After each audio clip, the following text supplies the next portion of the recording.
This is a Sports Catastrophe production. Hey there, Heather Ho there, it's Jeff Cutter Diamond. Welcome you to another Sports Catastrophe on this day. And on this day, August 31st, 1997, 26 years ago, the Tennessee Oilers started play as a franchise. Well, not as an expansion franchise, but a relocated franchise.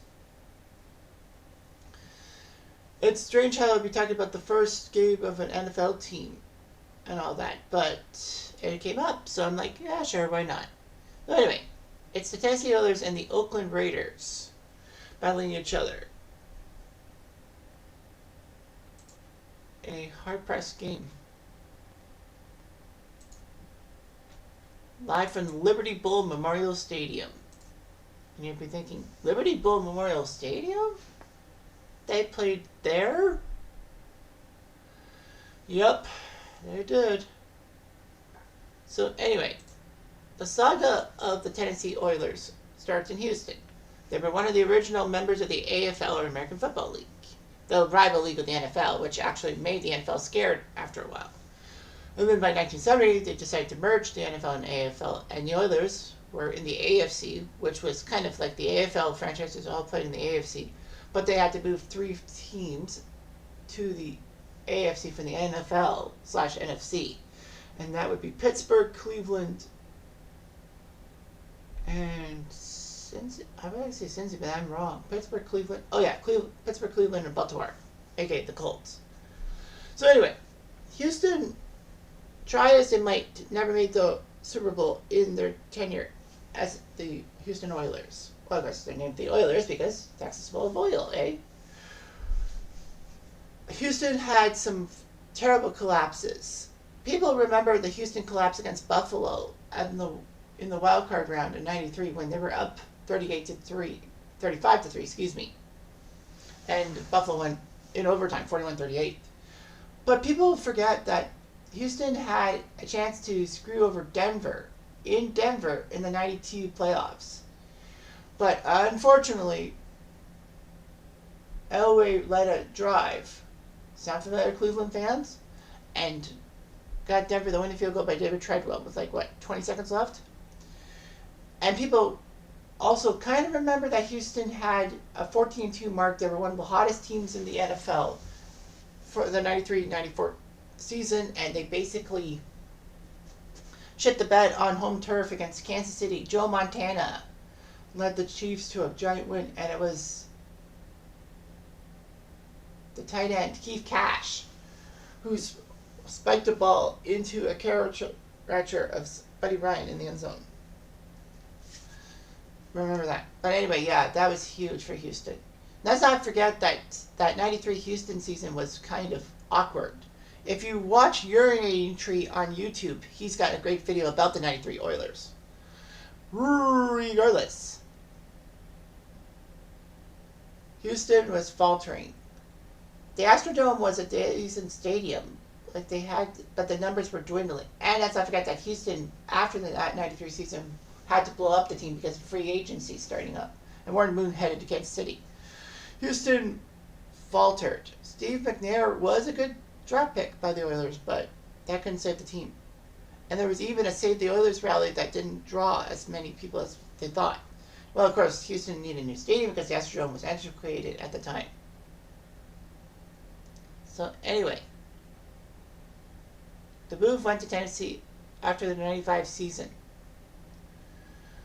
The 96 season, they stayed in Houston, but fan support collapsed.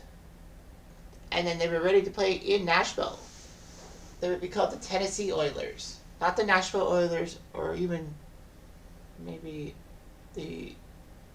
where is the University? Knoxville. They were the Tennessee Oilers. So, there was going to be a new stadium in Nashville. Unfortunately, it wouldn't be ready till '99. And Vanderbilt would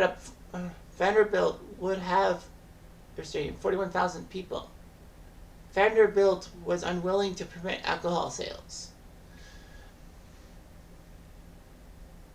And Bud Adams wouldn't want to play in Knoxville at the University of Tennessee Stadium because of the whole fact that at 102,000 seats, he would have to sell out every seat to avoid local TV blackouts. So Adams said that the Tennessee Oilers would play at Liberty Bowl Memorial Stadium in Memphis, home to the University of Memphis Tigers. The team would be based in Nashville and would have to commute to Memphis for games.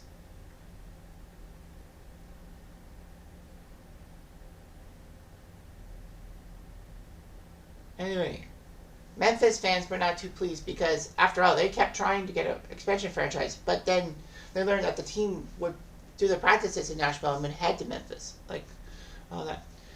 Memphis still had some of the craziest things going on with them. I mean, they had the USFL's Memphis Showboats and even had a CFL franchise when the CFL decided, we need to expand to the States. Bad idea. Fortunately, though, it only lasted a few years. So that there were a lot of problems and all that. So we're in Memphis for the first ever game of the Tennessee Oilers. Well, named as the Tennessee Oilers. They played the Oakland Raiders. And people are like, they played regular season football in August? Even I was shocked. I even had to do a double take saying, I was for the exhibition game. Nope, real game. So Jeff Fisher and his Oilers would take on Joe Bugle. Remember him? I don't remember him. And the Oakland Raiders. Raiders know a thing or two about relocation and all that. They once were in Oakland, then they moved to Los Angeles, and then by 95 they were back in Oakland. 30,000 fans would be at the Liberty Bowl Stadium. And Tennessee won the game in overtime. Tennessee actually scored the first points on an Aldo Greco 30-yard field goal, and then Aaron McNair, touchdown pass to Chris Sanders. Made it 10-0. Del Greco kicked the field goal in the third quarter. It was 13-0 Oilers. Easy sailing. Wrongo. Jeff George, who was a malcontent for Indy and Atlanta, was Oakland's star quarterback. So the man from the University of Illinois passed to Tim Brown, the legend from Notre Dame, and one of the best, if not the best, Raider wide receivers of all time. Sorry for Volitnikoff. Made it 13-7. Cole Ford with the extra point. George would then give another touchdown pass to Timmy Brown, 14-13. But Tennessee came back on it. Eddie George, the man from Ohio State, and the man that Tennessee mortgaged a good first-round pick on, to get it. And then George went for the two-point convert, made it 21-14. However, the Raiders late in the fourth quarter got George to Tim Brown again. So 3 touchdown passes from Jeff George to Tim Brown tied the game, and then the Oilers won the flip in overtime, kicked the winning field goal. 24-21, Tennessee wins. Oakland was heavy favorite. So Jeff George for Oakland went 21 for 37, 298 yards, 3 touchdowns. Pretty good in a losing effort. The rushing attack for Oakland was not that great. Napoleon Kaufman, the top rusher for Oakland, only got 32 yards. But Timmy Brown had a day to remember. 8 receptions, 158 yards, and 3 touchdowns in a losing cause. Meanwhile, Tennessee had Aaron McNair, 13 for 25, 182, a touchdown, and a pick. The running attack was big. Eddie George threw 216 yards together and a touchdown. It was all about Eddie George. Just rushing and rushing and rushing. And I think this was his second season. Either his first or second season. I gotta take a look. The receiving game was not that big. I mean, Chris Sanders had the most receiving yards with 51. So yeah, so Eddie George. Yeah, Eddie George played 1 season in Houston, and then when they moved to Tennessee. That was his second season. So the Houston Oilers started off fast. They were 1-0 in their new home. It looked pretty good. Unfortunately, though, things were not that great. They only played that 1 season in Memphis. And then afterwards, after seeing, the last game, home game had over 50,000 fans, which was great. The only problem was 75% of them were Steeler fans because Pittsburgh was coming to town. So Bud Adams realized his mistake and decided to have the Oilers play at Vanderbilt Stadium and all that. They did get an agreement and all that. So they played at Vanderbilt Stadium for the 98 season as the Tennessee Oilers. And then in 99, the new stadium, what is now named Nissan Stadium, was built. So the Oilers were there and decided to change the name to Titans to better make a macho image. And it worked out. Tennessee won 13 games, did well. The only problem was they didn't win the division, which is unusual. It's like, You won 13 games. You're supposed to win the division. Well, Jacksonville won 14 and won the AFC Central. Fortunately for Tennessee fans, they did get to the Super Bowl. They did beat Jacksonville in the AFC title game. And the funny thing is, Jacksonville had 2 losses in the regular season and their playoff loss. All 3 of those losses were at the hands of the Titans. Jacksonville was undefeated against everyone, not named the Titans.